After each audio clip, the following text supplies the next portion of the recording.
Okay, this is kind of important, and there's a couple elements to this this SAVE Act that are just ridiculously bullshit. The other two are basically fillers.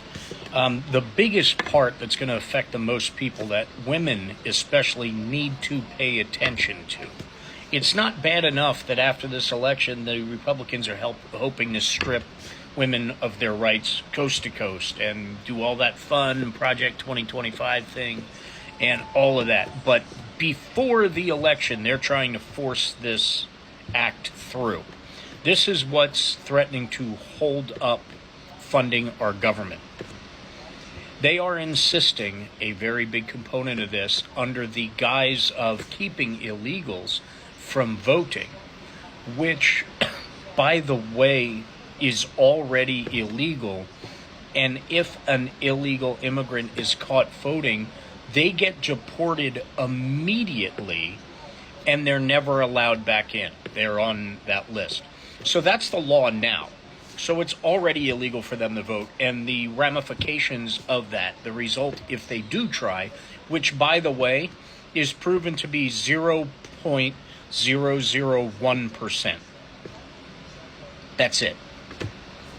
But what they're doing is they're saying anybody who does not have the same exact name on their birth certificate as on their license will not be able to vote, or need to get new IDs and everything else. And we're 2 months out from the election, so how long do you think it's going to take?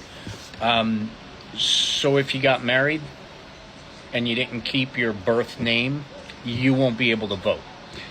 That's because they know women voting are more likely to vote for women's rights. Just a thought. And another thing they're doing is the military that's overseas. Part of this act is also to force the military overseas and families, if it applies, to come back to the states to re-register to vote and get signed off by their supervising officers and all that. Come back to the states just to vote on election day. Because those are the two most important reasons why this act shall never pass. They want to force it by holding the government funding hostage, like the good sheeple in the Republican Party do in Congress. This is why we need to make damn sure at the end of this election, none of those Republicans that are up for office again, none of them still have their jobs. Because this is what they're doing. They want the economy to crash. Donald Trump said it himself less than 8 months ago, that the economy is going to crash before that. I want the economy to crash. The economy is going to crash. Wishing nothing but anger and hatred on this country before the election. He stopped the immigration bill that would have maybe not solved 100% of the issues down on the border, but it would have done a hell of a lot to fix them. And it would have diffused a lot of the anger in the country. But he ordered his sheeple to vote against it. These same people also voted against forcing companies not to gouge their prices, not to milk every dollar out of the consumer. Same with the gas companies. The Republicans in Congress voted all of those bills down over and over and over and over again. We need to understand, all right, these people, not all of them, but a good portion of them are up for re-election. There was just testimony yesterday of a senator in Florida that was a ghost candidate. He was asked to run as an independent and actually got elected just to take votes away from the Democrats. He actually got elected as an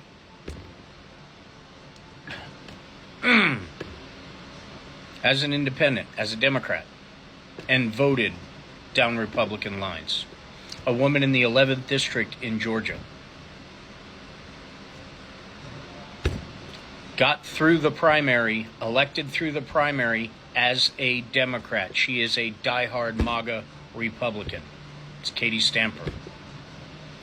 We need to pay attention to this stuff. We need to make sure all these people are out, and we need to make sure that Donald J. Jackass Trump and his band of merry traitors with the big R's get out of office on every level. They have different voter suppression in every Republican state there is, taking hundreds and thousands of Democrat votes off the rolls. They're not taking any Republican votes off. They're taking Democratic votes off.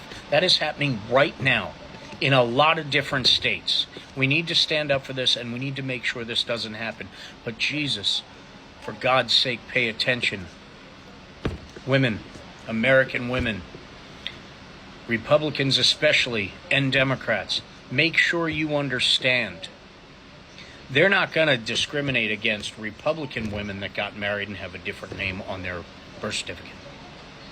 None of y'all can vote. But it's going to affect the people with most vested interest in women's rights. And that is why they're doing it. And it kind of helps the Republicans out, because what pisses women off now with this Republican group that they're doing is the attacks on women's rights coast to coast. So more women will be voting Democrat than before. So what's an easy way to take a big portion of them out? Treat them like illegals who aren't allowed to vote anyway. Pay attention, ladies and gentlemen. This is what election interference actually looks like. You know what they've been blaming the Democrats for the last how many elections? Vote blue all the way down ticket. All the way down ticket. So if there are any more fakes that get through with a Democratic badge that have a Republican heart, it won't matter, because there's a lot more Republicans that get voted out, and a lot more Democrats get voted in. We got to hang tight. We got to stay diligent. We got to be educated on this as we can possibly be. But more than anything, we need to remember we are all in this together. All of us. Both sides of the aisle. They are attacking not only women's freedoms and women's rights, but the women's basic right to vote. As if stealing your body autonomy wasn't enough to piss you off. You listening yet, Republican women? Is it hitting you yet? It should be. Vote Democrat.